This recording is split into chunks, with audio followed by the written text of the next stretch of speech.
Good evening and welcome back to another episode of The Longing, where today, you guessed it, we're going to be continuing to read The Wind in the Willows by Kenneth Grahame. So, let's get going.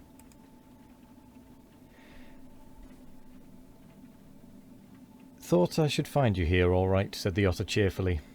They were all in a great state of alarm along riverbank when I arrived this morning.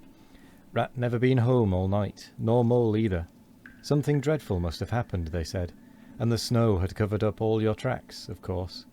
But I knew that when people were in any fix, they mostly went to Badger, or else Badger got to know of it somehow, so I came straight off here, through the wild wood and the snow. My, it was fine, coming through the snow as the red sun was rising and showing against the black tree trunks. As you went along in the stillness, every now and then, masses of snow slid off the branches suddenly, with a flop, making you jump and run for cover. Snow castles and snow caverns had sprung up out of nowhere in the night, and snow bridges, terraces, ramparts. I could have stayed and played with them for hours. Here and there great branches had been torn away by the sheer weight of the snow, and robins perched and hopped on them in their perky, conceited way, just as if they had done it themselves. A ragged string of wild geese passed overhead, high on the grey sky, and a few rooks whirled over the trees, inspected, and flapped off homewards, with a disgusted expression, but I met no sensible being to ask the news of. About halfway across I came on a rabbit sitting on a stump, cleaning his silly face with his paws. He was a pretty scared animal when I crept up behind him and placed a heavy forepaw on his shoulder. I had to cuff his head once or twice to get any sense out of it at all. At last I managed to extract from him that Mole had been seen in the wild wood last night by one of them. It was the talk of the burrows, he said, how Mole, Mr. Rat's particular friend, was in a bad fix, how he had lost his way, and they were up and out hunting, and were chivying him round and round. Then why didn't any of you do something, I asked. You mayn't be blessed with brains, but there are hundreds and hundreds of you, big stout fellows as fat as butter, and your burrows running in all directions, and you could have taken him in and made him safe and comfortable, or tried to at all events. What, us, he merely said, do something? Us rabbits? So I cuffed him again and left him. There was nothing else to be done. At any rate, I had learnt something, and if I had had the luck to meet any of them, I'd have learnt something more. Or they would. Weren't you at all, nervous? Asked the Mole, some of yesterday's terror coming back to him at the mention of the wild wood. Nervous? The otter showed a gleaming set of strong white teeth as he laughed. I'd give 'em nerves if any of 'em tried anything on with me. Here, Mole, fry me some slices of ham like the good little chap you are. I'm frightfully hungry, and I've got any amount to say to Ratty here. Haven't seen him for an age.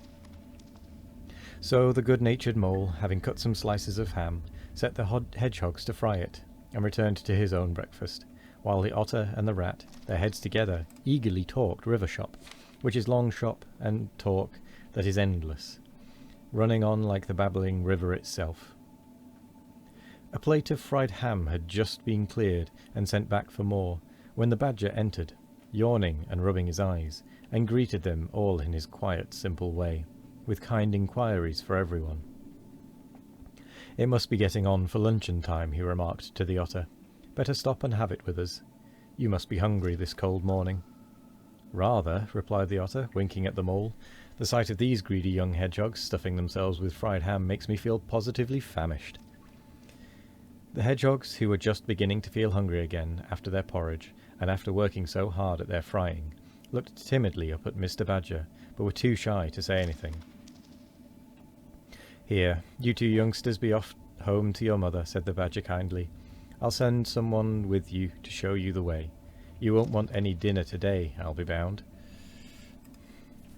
He gave them 6 pence apiece and a pat on the head, and they went off with much respectful swinging of caps and touching of forelocks. Presently they all sat down to luncheon together. The Mole found himself placed next to Mr. Badger, and, as the other two were still deep in river gossip from which nothing could divert them, he took the opportunity to tell Badger how comfortable and homelike it all felt to him. Once well underground, he said, you know exactly where you are. Nothing can happen to you, and nothing can get at you. You're entirely your own master, and you don't have to consult anybody or mind what they say. Things go on all the same overhead, and you let 'em. And don't bother about 'em. When you want to, up you go, and there the things are, waiting for you. The badger simply beamed on him. That's exactly what I say, he replied. There's no security or peace and tranquility except underground. And then, if your ideas get larger and you want to expand, why, a dig and a scrape, and there you are. If you feel your house is a bit too big, you stop up a hole or two, and there you are again. No builders, no tradesmen, no remarks passed on you by fellows looking over your wall, and above all, no weather. Look at Rat now. A couple of feet of floodwater, and he's got to move into hired lodgings. Uncomfortable, inconveniently situated, and horribly expensive. Take Toad. I say nothing against Toad Hall, quite the best house in these parts, as a house. But supposing a fire breaks out, where's Toad? Supposing tiles are blown off, or walls sink or crack, or windows get broken, where's Toad? Supposing the rooms are drafty. I hate a draft myself. Where's Toad? No, up and out of doors is good enough to roam about, and get one's living in. But underground to come back to at last, that's my idea of home. The mole assented heartily, and the badger, in consequence, got very friendly with him. When lunch is over, he said, I'll take you all round this little place of mine. I can see you'll appreciate it. You understand what domestic architecture ought to be, you do? After luncheon, accordingly, when the other two had settled themselves into the chimney corner and had started a heated argument on the subject of eels, the badger lighted a cat lantern and bade the mole follow him. Crossing the hall, they passed down one of the principal tunnels, and the wavering light of the lantern gave glimpses on either side of rooms both large and small, some mere cupboards, others nearly as broad and imposing as Toad's dining hall. A narrow passage at right angles led them to another corridor, and here the same thing was repeated. The mole was staggered at the size, the extent, the ramifications of it all. At the length of the dim passages, the solid vaultings of the crammed store chambers, the masonry everywhere, the pillars, the arches, the pavements. How on earth, Badger, he said at last, did you ever find time and strength to do all this? It's astonishing. It would be astonishing indeed, said the badger, simply, if I had done it. But as a matter of fact, I did none of it, only cleaned out the passages and chambers as far as I had need of them. There's lots more of it, all round about. I see you don't understand, and I must explain it to you. Well, very long ago, on the spot where the wild wood waves now, before ever it had planted itself and grown up to what it is now, there was a city of people, you know. Here where we are standing, they lived, and walked and talked, and slept and carried on their business. Here they stabled their horses, and feasted. From here they rode out to fight or drove out to trade. They were a powerful people, and rich, and great builders. They built to last, for they thought their city would last forever. But what has become of them all? Asked the mole. Who can tell? Said the badger. People come, they stay for a while, they flourish, they build, and they go. It is their way. But we remain.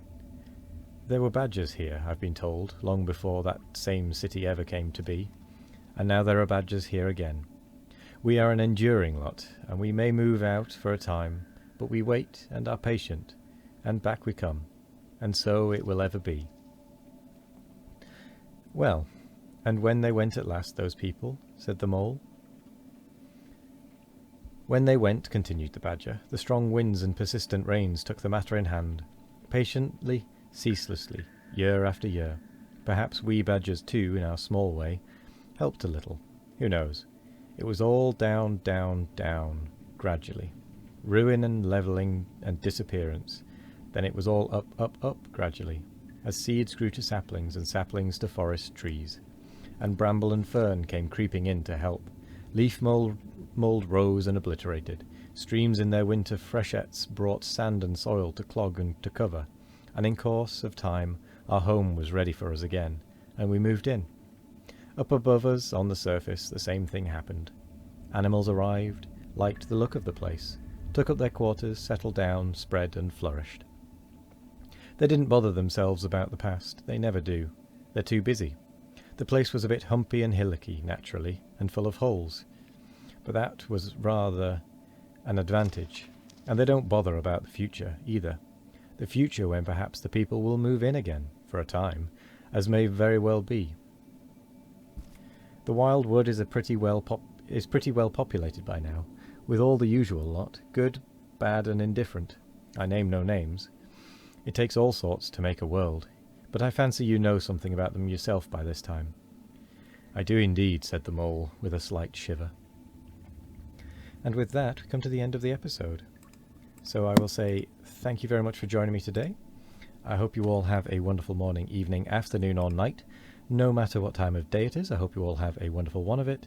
And as always, we will be back tomorrow for more of The Longing. Goodbye.